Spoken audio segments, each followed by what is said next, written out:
So if you live back in Luke's day, this would be okay.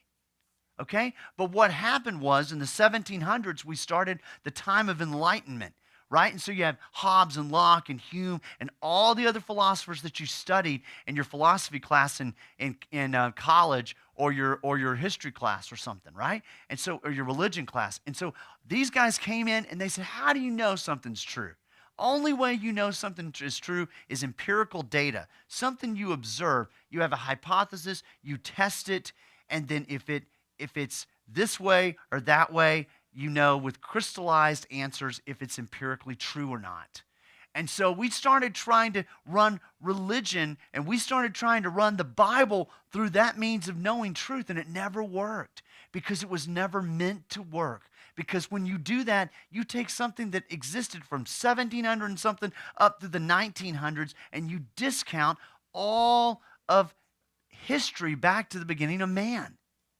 And now in our age, we've had another shift in how we know, or what we call epistemology. And that is that now people know truth how? It's not based on empirical data as much. I mean, there's some remnants of that left. And it's not based on pre-modern era stuff where we knew God invaded human history and we trusted that God could do whatever God wanted to do. But now it's based on our feelings, our internal emotional sensations and perceptions. And what's true? Well, if I think it's true, or I perceive it's true, or if I want to believe this for myself, that's what I choose to do. That's why we've had relativism in the truth realm, and you know this.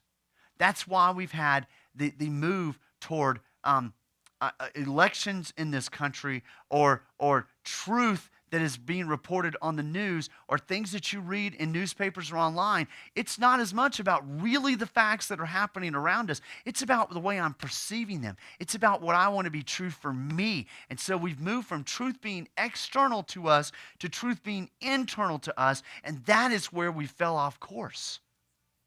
The 1700s were the first problem, the modern era, and now we're in the postmodern era, and now the way we perceive truth is totally different. And so this morning, for the skeptic, I would say, you know what?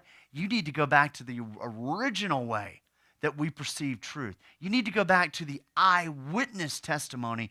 And Luke says, you know what? Christianity is based upon the beginning of the birth of Christ, the life of Christ, the death, and the resurrection of Christ. And what do we tie it to? We tie it to events.